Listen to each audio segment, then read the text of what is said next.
Okay, so you all will see that we are set up more, so it's not just presentation mode. All of you are on the screen now, including the wonderful Rebels for Peace, who we'll be introducing in just a moment. But so I'm going to kind of kick it off. I'm sort of going to host this like a panel discussion. So you'll hear from Ryan, Dejan, Prince, and Melina, the Rebels for Peace, about the work that they're doing with young people here in Chicago and how they come from a place of knowing that every person has resilience and well-being in them, no matter how crazy they might be acting in the moment. So we're going to have a panel discussion about that, but then we're going to kind of open it up to you all to ask questions. Oh, okay. Hi. Didn't know you were. I'm just over here in my cozy coat talking to myself.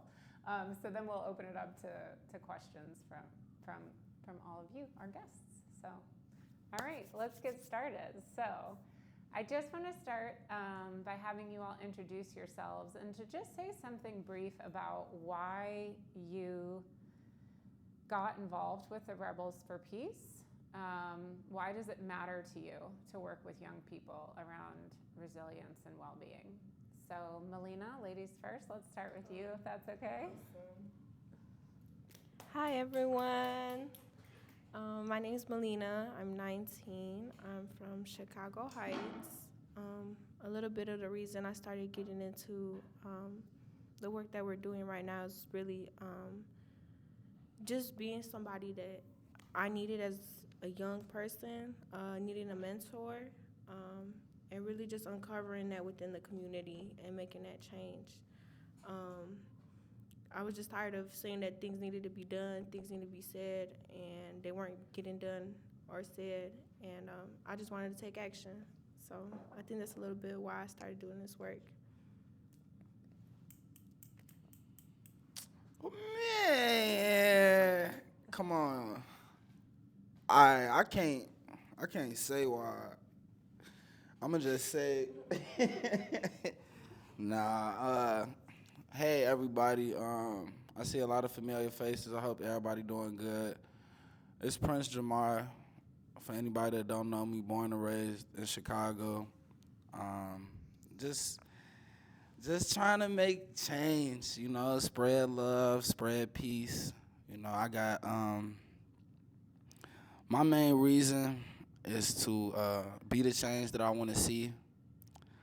That's what's really true to me is identifying problems, not only identifying the problem, but being a part of the solution and making sure that that's more important than the problem itself. So being that motivation in my household, in the schools, in the neighborhood, anywhere I can, just pushing that message and giving our youth the opportunity to see somebody from their community doing something positive.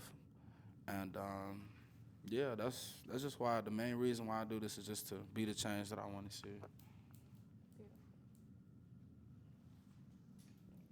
Hey everybody, how y'all doing? My name Dejan White.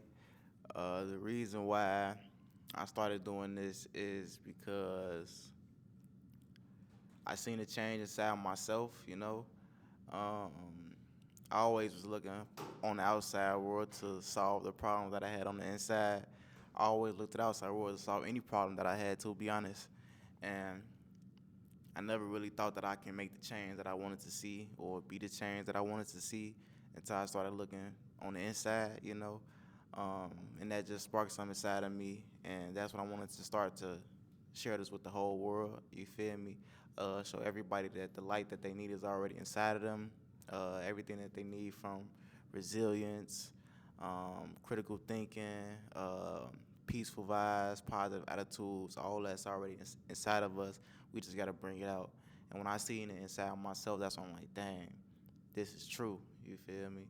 And when you feel better, you want to do better, And that's what I see inside myself, and I see it inside the youth too. All this unlimited potential that we can bring out of us and make the world a better place. So that's the reason why I started it, and the reason why I focus upon the youth is because the youth are the future. You know, without them, there's not going to be a bright future. So we can put a jetpack today's success, then the world will be a better place if we can show them how emotions impact their lives, how um, the way that they think impact their lives, the way that they feel impact their lives, then they know how to navigate through life on a better pathway, you know. It's not going to stop all the problems or stop all the trials and tribulations, but it's going to get them a better way to dealing with it, you know. And that's the way I think the youth should be raised and should be taught, you know, a better way to do everything. So that's the reason why I focus on the youth. I'm Ryan. I do this, Ryan Caldwell, sorry. I do this because I just want to be the person that I didn't have when I was their age. You know, I got a lot of family members that, you know, come from exactly what they're going through. So, and I come from, you know, the misfortune of just having, you know, imbalance in the household. So I can understand most of the problems that they're going through, even if I ain't been in them shoes. So whenever it come to, you know, being in the classroom and I see like certain students going through certain emotions that they probably can't even comprehend themselves, you know, I can see that just from a glance. Like I can see people's energy from just walking in the room. I can see who's attentive, I can see who's non-attentive, I can see who's engaged in the class and who's not engaged. So it's very easy for me to just pick up and relate to their situation, even if I'm not in their shoes.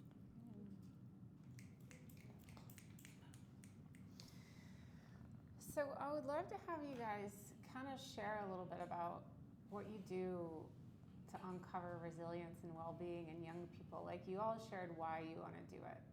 It's like you want to be the change you want to see in the community. You want to be something that you didn't feel you were given growing up. And you see that the need that young people have to have someone in their sphere, in their world, come in and help them by connecting to them and understanding them, listening to them like we talked about in the first session this morning, and then uncovering, like you said, that helping them see they have the solutions in them. How do you guys do that? What does the process look like? You don't have to go into like the specifics of every lesson, but like kind of give us a high level of how you do that with kids ranging from, you know, 4th grade, which is like 9-ish years old, up to 8th grade, which is, you know, kind of just getting into the teen years. And what is it like working with that age group? How do you do it? And why do you think that age group is so important to work with around these ideas?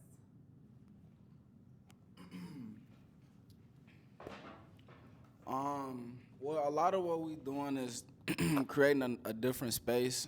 Traditionally, students are used to being in a classroom and being in a sitting down, not really being able to speak or have a just a social, safe place where they can use their voice and learn how to, just due to the teacher having, you know, a curriculum and it being 30+ students to where they don't really have the opportunity to give them that chance. So we really coming in and offering the schools a safe space where their students can learn more about themselves, have that time and space to do that, because it's hard to do that in our community and some of our households. And we just giving them really a space for them to be able to learn, to listen, to think about, you know, what it is that they want to do, where it is that they want to go.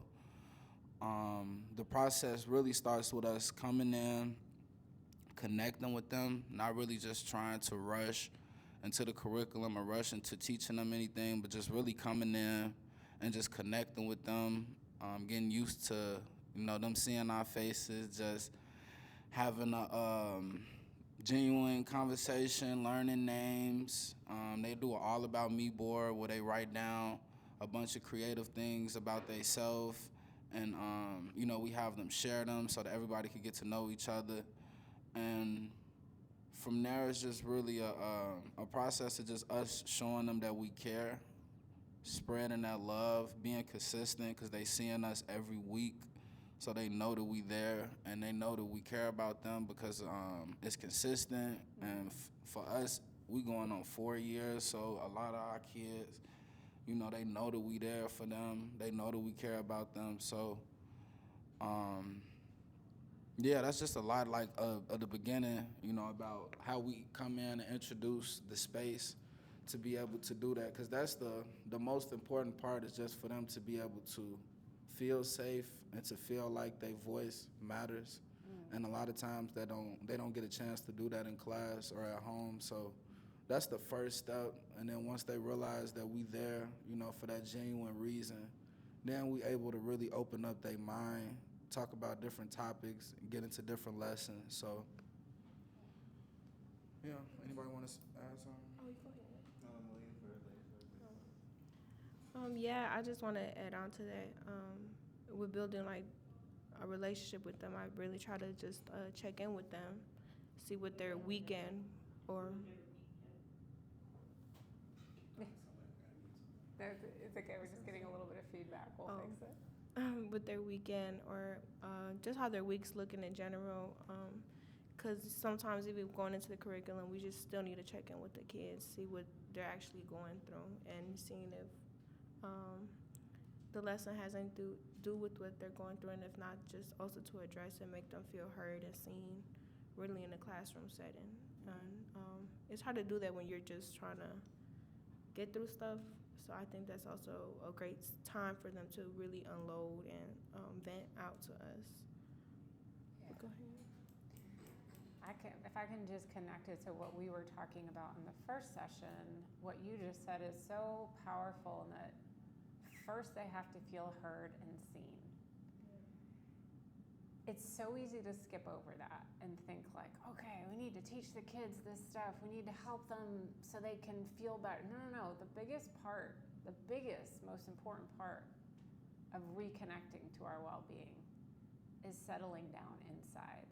And we can't settle down inside if we don't feel heard and seen. Like, or what you said, safe.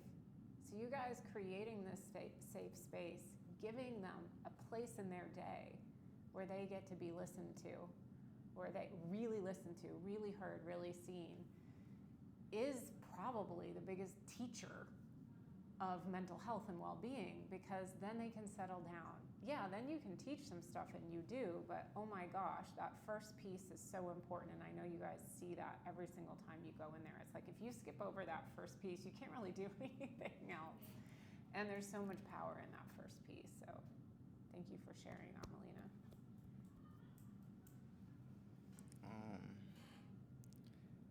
What was I finna say? Oh yeah, to piggyback off what P and Melina said, the reason why we focus upon that age group is because we see like the key. Oh,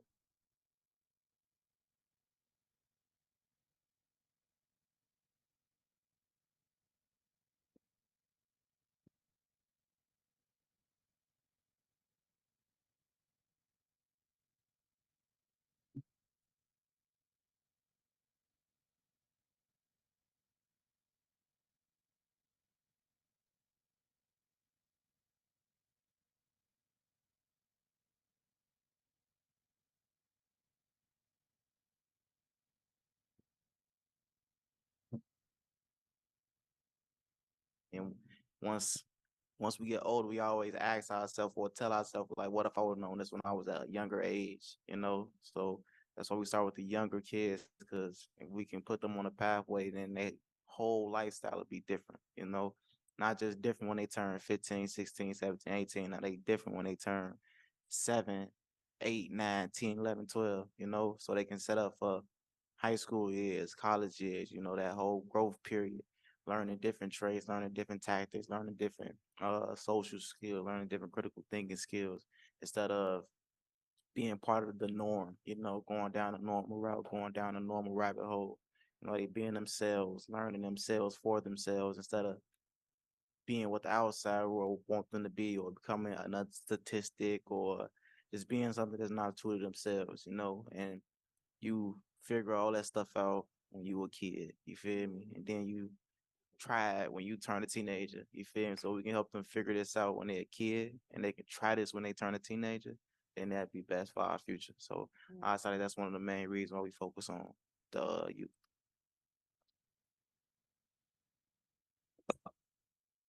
Yeah, I say, just going off of what he said, like the fact that we're going for the age group that we're going for, I feel like that's the most beneficial age group to go for because they most receptive at that age. So once they get to high school, it's kind of like they already on their own path.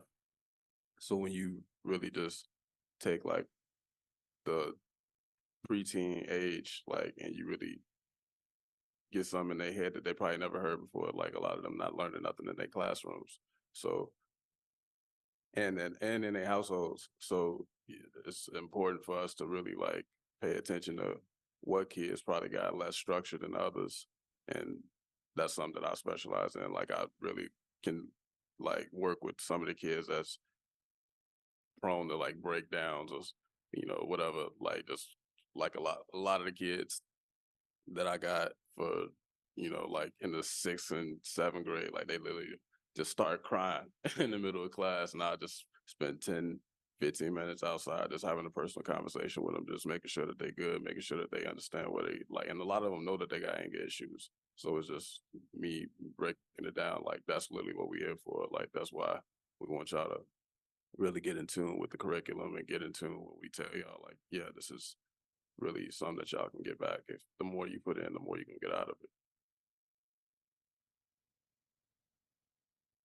Melina, do you want to add something? Yeah, I want to add on to what Ryan said. Just also really identifying or helping them identify that the time that we're in there is not about what we can come in and teach. That's not my time. That's their time to be themselves. That's their time to learn. That there's their time to speak out and really just enjoy themselves. Because when we're in there, it's not what we can teach. Because like we said, it's already within them. So it's what they can uncover within themselves and giving themselves that time and what's the word? Giving themselves permission by themselves to just really allow them to see that within themselves. But yeah, I think that's it. Yeah, I think when I reflect back on when I was 4th, 5th, 6th, 7th, 8th grader, I think you want to have fun and you want to belong. Like you want to feel like people care about you. And I think underneath all of that, what you said, Dejan, like all the kind of noise that you start to really kind of grab onto, and it begins to form a certain like personality or belief about the world or belief about self and ego, kind of like ego starts to like really sink in at that age. Up until then, you're just kind of like, you're a kid, you're doing life. But then those years are so critical in terms of like who you think you are, what you relate to, who you connect with, and then therefore the behaviors that come out of those thoughts and beliefs about yourself. Like your behaviors follow whatever you think about yourself. So do you think you're bad? Behavior is going to follow. If you think there's nothing out there for you, behavior is going to follow. If you think nobody loves you, behavior is going to follow. You're coming in at this like critical moment in their development, and you're letting them feel loved, and you're letting them feel connected to something. And it's something positive and something hopeful, not made up, something that's true, to your point, that's true in them, that they knew when they were born, because we're born with this. We know it when we're born. But certain life things can happen, influences can happen, people can love us, not love us, hurt us, and that begins to create a distance from that feeling of well-being and wholeness and love that we're all born with. I mean, you see it in little kids. We all talk about it. We love little kids because they just exude it. They just are it. And so I think you guys are coming in at this really powerful time, and you're saying, not in these words, but in my words, I'm going to love you. I'm going to listen to you. I'm going to let you feel safe. And I'm going to let you feel connected to and part of something that's going to serve you in your life. That is so powerful. And I love you guys. for doing it and for wanting to do it and seeing how important that is and doing it in such a beautiful way. I wonder if you could speak a little bit to how it might be hard with some of the kids, even as early as young as fourth grade, but certainly more so, you know, Ryan, you pointed to it, 7th, 8th grade. Some of that stuff has been pretty driven into them already. Those feelings of not good enough, or those feelings of isolation or anger or fear. How do you, because someone asked in the last session, like, how do you change people's minds? And I know you all don't go in and say, let me change you. Let me change you from being an angry or isolated kid. You don't do that. But you do help them uncover that underneath that anger, underneath some of the experiences or the learning, the ideas that might have kind of sunken in, that they are okay, that they do have resilience, well-being. How do you do that with some of the kids that you can feel really don't feel it, and they might even push back against you at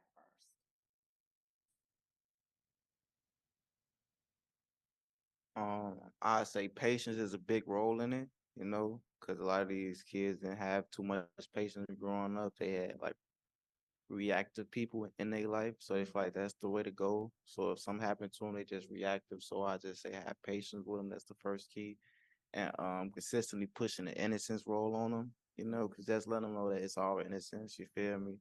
And not putting a label on them. Oh, you did that, so you're a bad person. You did that, so you're not gonna go to college. You're not gonna go to high school. You're gonna end up like this. You're not gonna find a job. Like, stop telling them all these bad things that can happen once they do a bad thing, and start showing them what good can happen if they see the bad thing that they did and learn from it. You know, um, and let them know that everybody is human. You feel everybody makes mistakes. Everybody um gets mad. Everybody breaks things. Everybody loses control. You feel me? It's all human.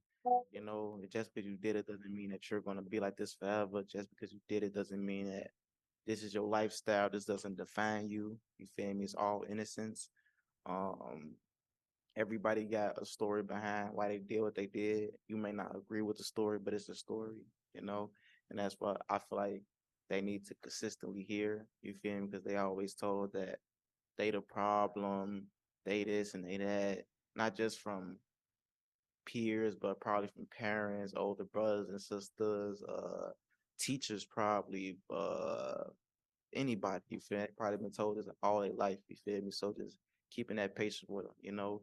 Because if somebody don't feel like, when somebody hasn't really been loved, you know, it's gonna be hard to be able to receive love or receive help. It's not gonna be perceived as help or love. It's gonna be perceived as, are they talking down on me, or they don't really hear me, or they don't feel where I'm coming from, or they don't understand. You feel me? So just pushing that innocence on them, like it's okay to do this, it's okay as long as you're learning from it, you know. Because I've been doing this work for like 6, 7 years now, and I still make mistakes. I still have my trials, my tribulations. I still go through things. I still make a lot of mistakes. You feel me? It's just knowing that I'm making those mistakes, and knowing that I am making those mistakes, so I can reverse those mistakes and then make better decisions in the future. You feel me? I used to tell people like, um, it doesn't matter like how long you can learn about yourself. Everybody can always take a dive. Everybody can always fall. You can lose something in the blink of an eye and gain it back. You feel me? And that's the best thing about having this, knowing that everything is internal. You feel me? Because if it's internal, I don't gotta go ask for it back, or I don't gotta go pay for it back. You feel me? All I gotta do is look inside and figure out what I need to do to make my life changes. You feel me? Be the person I want to be. So I say patience and showing them that it's all innocence is like the biggest thing. Um, yeah, that's my take on that. We have a couple questions, or we have one question and one comment. So much wisdom. Oh my gosh, I couldn't agree more. Yes. But Paul asked, oh, can we go up again? Sorry, I just missed that. He just asked if you guys do any activities with the kids when you go to visit, or is it more like you just stop by and hang out? If y'all want to share a little bit of, yeah. No, we actually have a curriculum that we use. What is that curriculum? Yeah. Today we did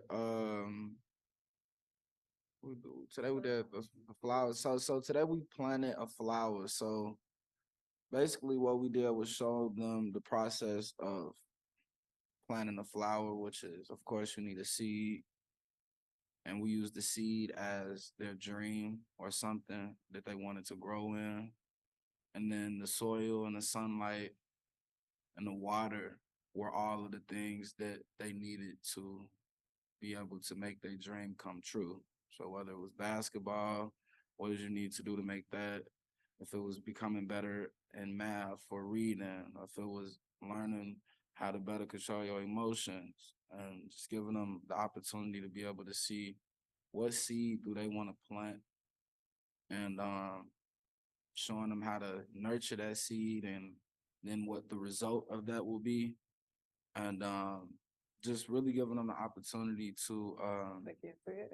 to grow a plant and to do it together, and to see that if they continue to pour into their dreams and continue to stay consistent and water they plant, that they will have great results no matter whatever it was that they was working on. So that's one of our activities that we did. We got a bunch more. I'll tell you just one more. Actually, anybody? I'll leave you that. I'll tell you about one more activity. Sorry, we were trying to show you a picture of them, the activity that Melina had. No, it's not fine. working. That's okay. Oh, there we yeah. go. So that's the sunflower seed. I wish we could just go hang out with them, but no. That's them planting the sunflower seeds and really making a connection. And they make these connections themselves. So I really I would not underestimate these kids at all. Also, I say yesterday we were talking to a fifth grader, and they said they wanted to become a lawyer. 20 years later, a judge, and then become the president. And what they would do if they were the president. So, they're powerful. They know what they want. Not like from fifth grade to eighth grade. Like these kids are on it, and for them to be honest, it is amazing. You want to speak on another activity? I said another activity that we do. One of our favorite ones is the sunglasses activity. Where we show how the mood you in creates your perception of the world.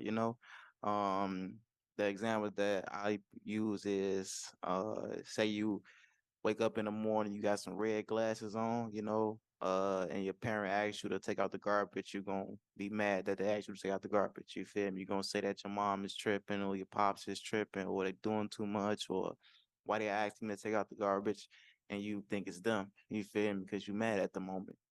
You're not looking from the inside. You're not seeing that you have on red glasses. You feel me? Whereas you had up on some green glasses and they actually take out the garbage, you will be happy to take out the garbage because you're in a better mood. You feeling better. You doing better. You fresh out the shower, probably fresh cup of coffee. You feel me? Something, anything, anything to get your day started. You feel me? And you just moving. You got the green glasses on, so everything on the outside world just looks positive, looks peaceful. Whereas you got on the red ones, everything looks negative. Everything just looks like it's irritating you.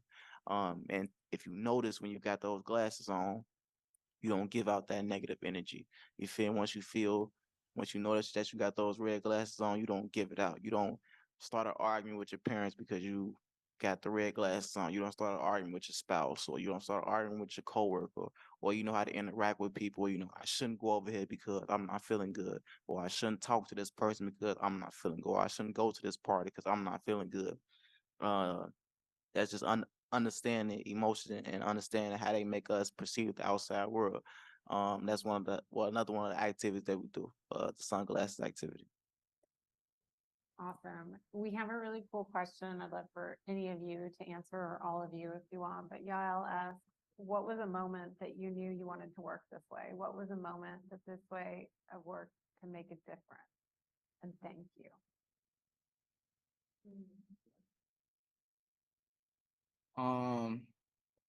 I feel like we all have been helping and contributing to society all our life in some form or fashion.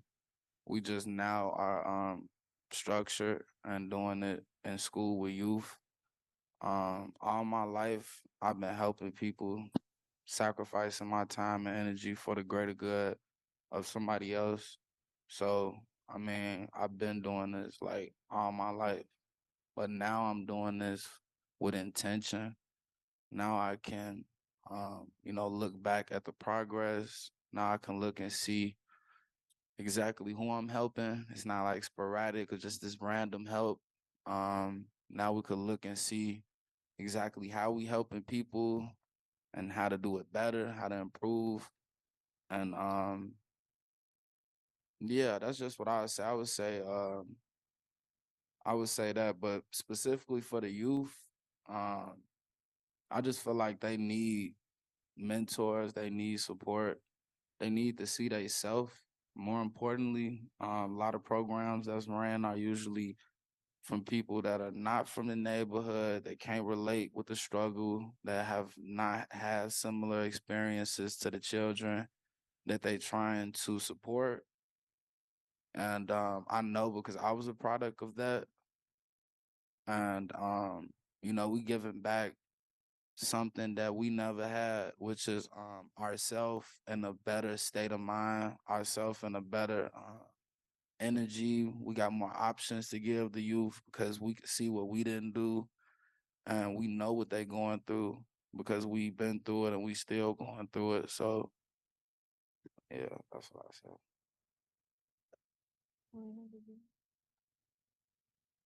Um, yeah, I'd say my first encounter with any type of social emotional learning, especially coming from a household where we don't talk about depression or how we're feeling or things like that, really changed my mindset for me personally. And I think I don't want to say it was a little too late, but it was very much later on in my life.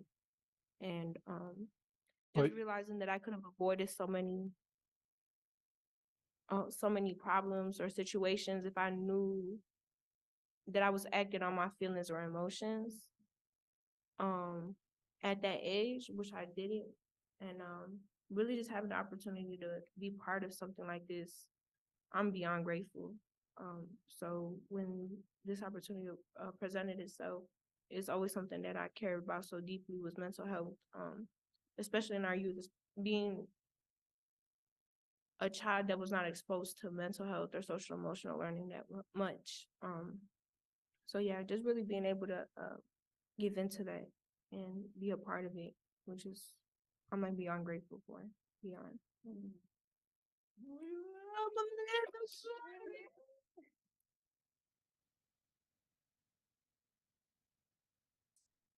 I mean, I could say so many things. OI is so amazing. And Melina, we're super grateful to have a lady on our team and that you speak Spanish. I know many cities in the country are dealing with an influx of refugees that don't speak English. And I know you've been helpful in the class with that, recognizing, oh, I can tell this kid doesn't understand anything that's going on. Let me go sit with them and let me translate for them. And I think you guys talk about what you experienced, growing up, that you didn't see mentors that could show you a positive state of mind, a helpful way to go through life. You didn't have discussions around mental health and you wish you had. And so now you're giving what you wish you had had. And unfortunately, I think with everything going on in the world, that need is just increasing. The way you felt about it, that's how even more kids are feeling about it, whether it's, they're from a different country or even just trying to survive and thrive in this country. We need 1,000, a million, 5 million of you out there doing what you're doing, because I think the kids need it. The kids are not all right now, but the ones that you're working with are getting a glimpse of how they can be all right. And I'm so grateful that you have all gotten inspired to do this work. And Karen, who works with youth in Alaska, shared a similar sentiment that thank you so much for sharing and doing what you do. The world needs it, the youth need it. Couldn't agree more with that sentiment. Yeah. Okay, Paul has another question. Is that you get to watch them grow, which I know, especially, Dejan and friends, you've actually been growing with some of these kids for 4 years now. So have you noticed the positive impact it has on them years after? You said you've been doing this a while. So what have you noticed like later over time? Do you see an impact later? What does that look like?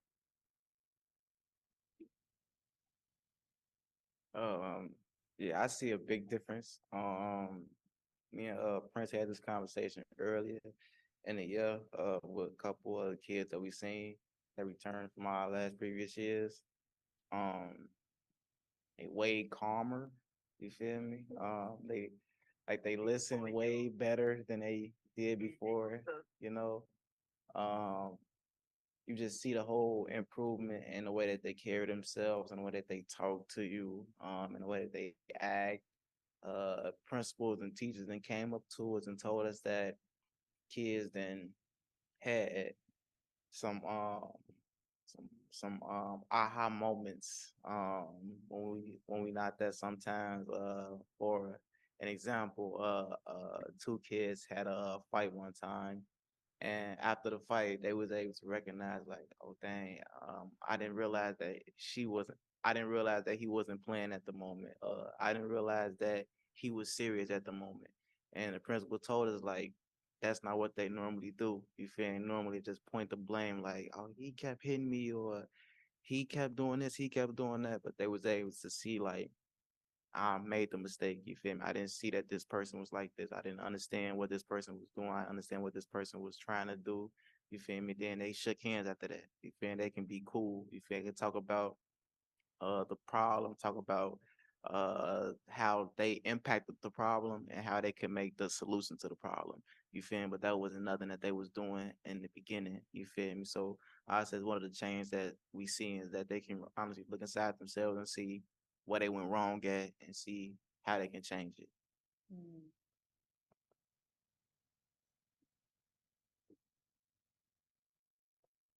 I have one last question, but if anyone wants to raise their hand, I'll stay quiet because I get to hang out with these guys all the time. So if any of you want to raise your hand and ask a question live, please don't be shy. Don't be shy.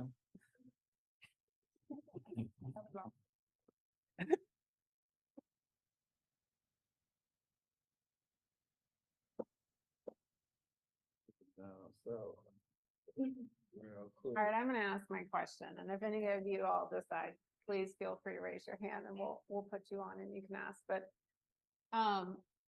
Dejan, I think that example you just gave of some of the students you've been working with over several years, the principals noticing like, oh, there was a moment of conflict, but they had a different reaction to it. Like they saw, even though it wasn't perfect, like they still had the moment, like afterward they realized, oh, I was thinking blah, blah, blah. And so that was why this happened. Like when I listen to that, I think of that's such a immediately tangible kind of micro example of what we see happening on a macro scale in the world. Like the idea that other people are the problem, other people are against me, this othering, this divisiveness, this kind of, just to how that perpetuates conflict. And that what you just described is like how that stops, how that cycle actually has an exit, an off ramp. It's like, oh, sorry, I was blah, blah, blah, blah. Whereas without that understanding, without that education, without that feeling, it's so easy to just keep the othering and the conflict and which can turn into, on massive scales, violence, death, incarceration, or war, like we see happening between countries. So I wonder if you and any of you could speak to sort of your bigger vision for what Rebels for Peace wants to do in the world, because I know you all care about it on this individual level. You love connecting with kids and helping them see their mental health because you wanted that. But also, what do you see for your communities, for the city of Chicago, for the human species with the work that you're doing? Man. Nah, I mean, I feel like we for one, we creating access for the future to have better options for themselves because the youth is the future. The youth are the ones who gonna be running the city in the next few years, and a lot of our energy is put into making sure that they'll be able to make better decisions, that they'll be able to have more connection with themselves, with who they are, how they feel, what they like, what they don't like, and just knowing they self and giving them the opportunity to be able to do that. Cause then they can go in the world and compete or, try to do something. So I would say that. And then for the bigger goal for the world change, I would just say just giving everybody the opportunity to see that no matter what it is that they are trying to achieve, or no matter where they are right now in this current moment, that everything that they need to get where they trying to go, whatever they need to achieve, whatever obstacle they facing, is the solution is inside of them. And I would just like to push more people to self, to solve their problems, to self for love. Just going to yourself for everything that you need, and not really depending on anything outside of yourself for gratification or for a solution, because we all know the answer to our problem. We all know what it is that we need to do to get ourselves out of whatever situation that we in. We just need the space and time to be able to do that. And if we could offer that to everybody in the world, that'd be great for me. That's what I said. That would be great. I say on the worldly scale, I want to. It's a little bit more along the lines of peace. I want this to be accessible to everybody. Every city, state, country. You feel me? I want this to be accessible to everybody because I see the importance in it. I want everybody to live the lifestyle that they want to live. I want everybody to know that they can live the lifestyle and be whoever they want to be. I want everybody to know this so they can navigate through this crazy world that we living in, better. Because we always gonna go through things. We always gonna have trials and tribulations. But just knowing this give you a better way of dealing with it. A better way of coming out stronger, a better way of coming out in the success. So I say just having this accessible to everybody. That'll be like my overall global goal. Use in everywhere. Center for those, classes for those, everything. You feel me? It's a whole hub everywhere.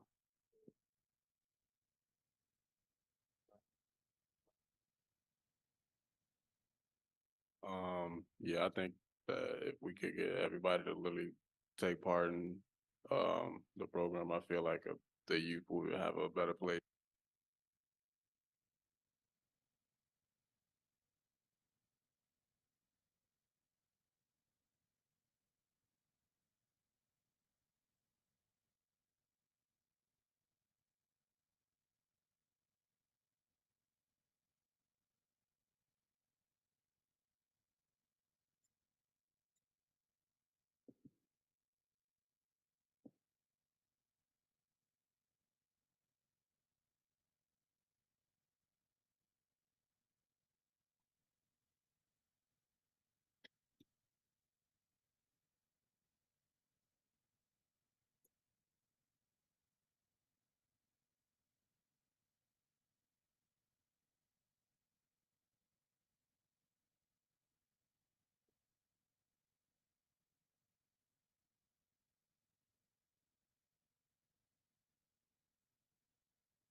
Alexandra, because I can see you. Can you give me a thumbs up if you can hear me?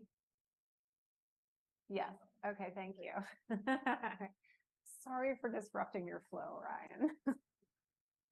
You were saying.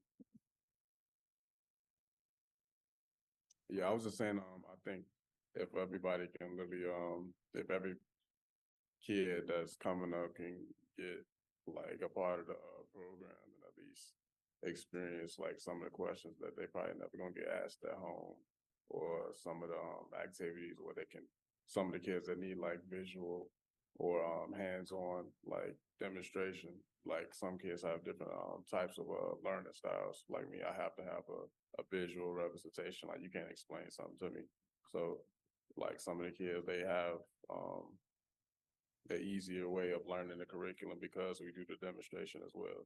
So I feel like if even if it's just one lesson that we teach throughout the whole curriculum that they take home, they'll at least be better off if they never had the opportunity to be a part of the curriculum at all.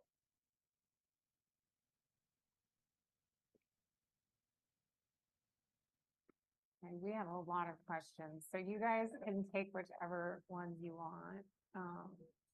Paul's or Yael's, do you feel a ripple effect in your work where it spreads? Or Paul asked about this. You can't, you want me to read it? Okay. Okay, so we'll go with,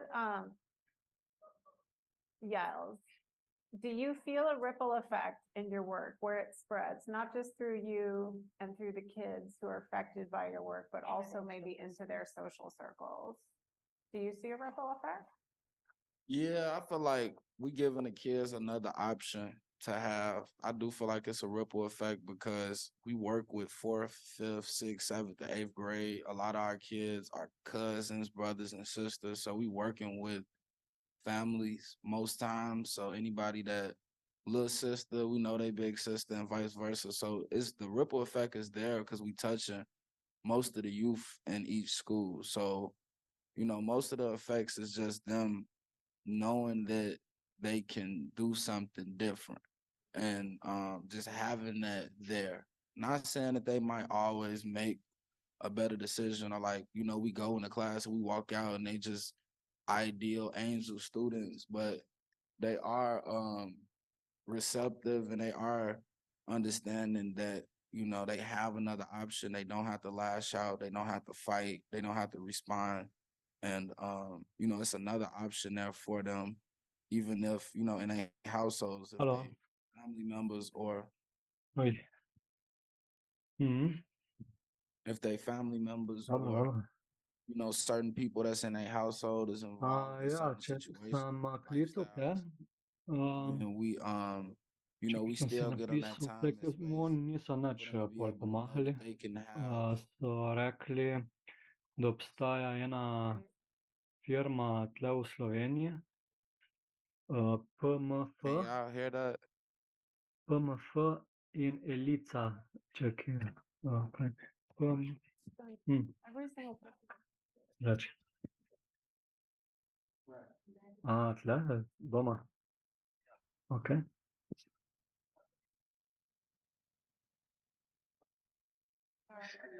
Okay. Okay, so yeah, so like even if they families or people in their community that they regularly hang with is involved in different lifestyles or have been forced to go down different routes just due to survival tactics or not really having options, we still giving them that youth to know that they can still do something different no matter what's going on in their household, no matter what's going on in their community. So I feel like that's what the ripple effect is. It's just, due to us having the opportunity to work with majority of the students in the school, and then the longevity because we there for multiple years. For the last 3 years we've graduated 2 classes and we had the opportunity to speak at their 8th grade graduations and bless them off into their freshman year. And all our students, mostly all of our students going to selective enrollment high schools, they all are dedicated, they all still in school, and we try to stay connected with them the best we can. So yeah, that's what I said about the ripple effect.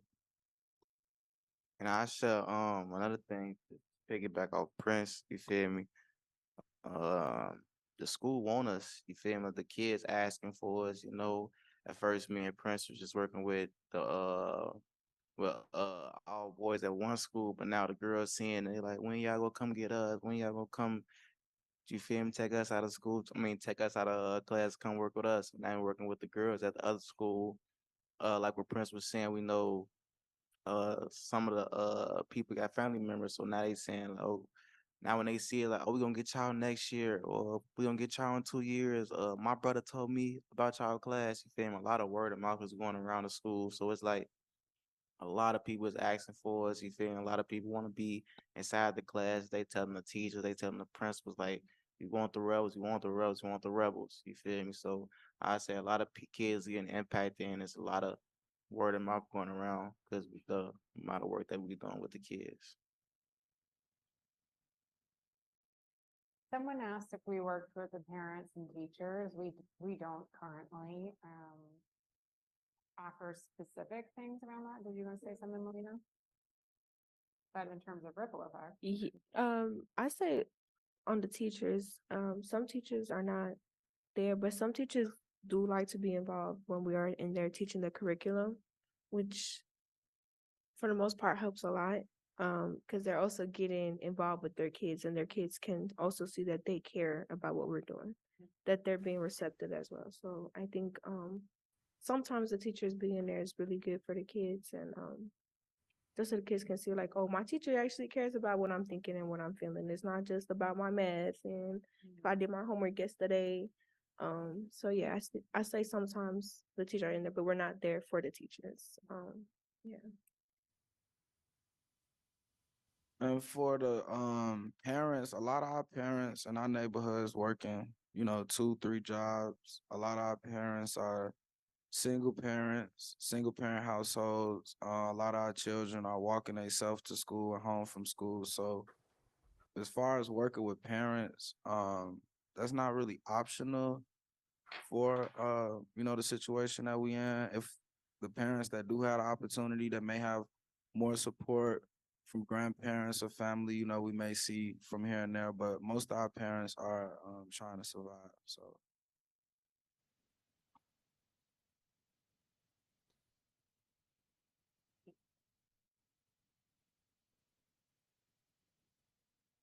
Paul asked, do you have a list of skills you're trying to give them at a young age? It kind of sounds like you're helping to give them tools that some people don't develop until they're adults, like conflict resolution, self-reflection, interpersonal communication, yeah, I'll just say a few. I'll say self-control, um, sense of self, and like just understanding of emotions for for the reality of what it is, and then how what it means for them personally, because anger and happiness is different for each person. So we're gonna show them what anger is, we're gonna show them what happiness is, and then we're gonna see how each person identifies with it so that they could utilize it in the best way. So And then I wanted to agree about the part where some people don't learn this till they get 50, 60, 80. You feel me? We understand that everybody's lives are different. You feel everybody on their own personal journey. You feel me? Some people might not get it today 6, some people might not get it today 38, some people might get it today 50. But just having this accessible, you feel me, can give a boost to the chance that you will get this. You feel me? So we're not focusing on like push like everybody getting it. You feel me? We just want this accessible to everybody. You feel me? You don't get it, cool. You feel me? Get it, fantastic. You feel me? Because we understand that everybody won't get it. You feel me? But just having it accessible to everybody is our main goal.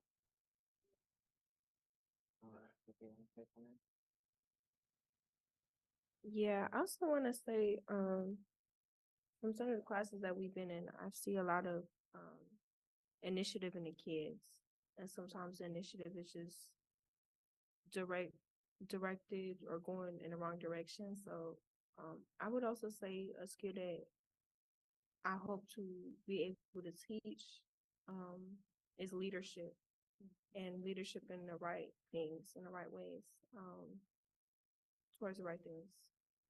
Because a lot of these kids want to be entrepreneurs, they want to open their own business, they want to give into their community. And I think it's important that we also see that within them, that they have some initiative to do something, that they know what they want to do, and really just motivate them and give them that motivation that you could be a great leader, you could be a great business owner, but it does take self-discipline, self-control, communication skills. So yeah.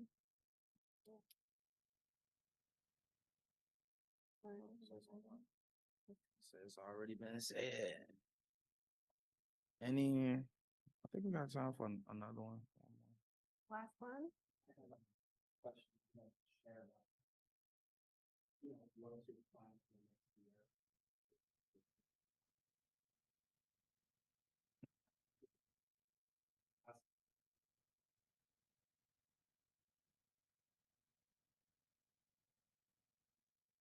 So, for anybody that don't know, we started with 2 schools.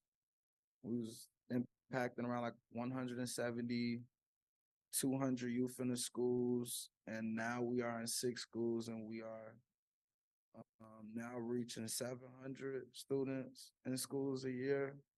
So that's like super exciting. You know, that's our goal. We expanding. Our reach is increasing, and we need more support. We need more facilitators. We need more everything now because we have more schools. So we hiring a new facilitator right now because like Dejan was saying, we got requests for female groups to be hosted now. So we need female facilitators. So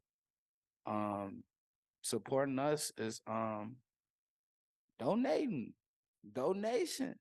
You know, we'll take any donations. They all going to the greatest cause, which is the youth, which is us being able to support them in any way that we can. And yeah, just spreading the word. Even if you can't donate, just spreading the word of what we're doing. That's still helping in any way possible, no matter if it's not even if it's not a physical contribution, just being able to do something no matter what, because we appreciate it and we definitely need the support right now more than ever. So thank y'all.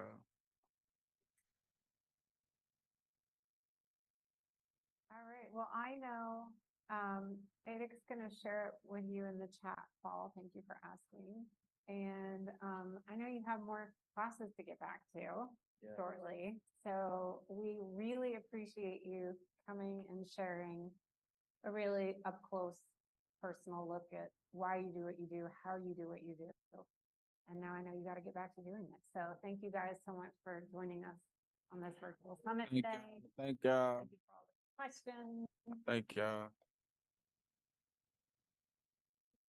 Oh, yeah, Melina wants to say one more thing. I just want to say thank you for really taking an interest in what we're doing, for giving us your time as well. Like, being here is not no little thing for us. So just thank you for that. Thank you for your time and your interest and what we're doing and actually caring about our youth. So.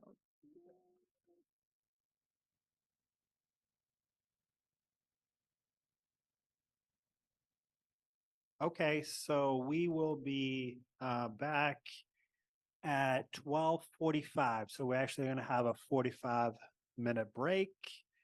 If people are interested in donating, we have our end of year fundraiser. You can sponsor youth to go through their program. The link is right there. But we'll meet at 12:45 for a conversation with Carla Coupe around healthy leadership. So hope to see you very soon. Thanks so much, everyone.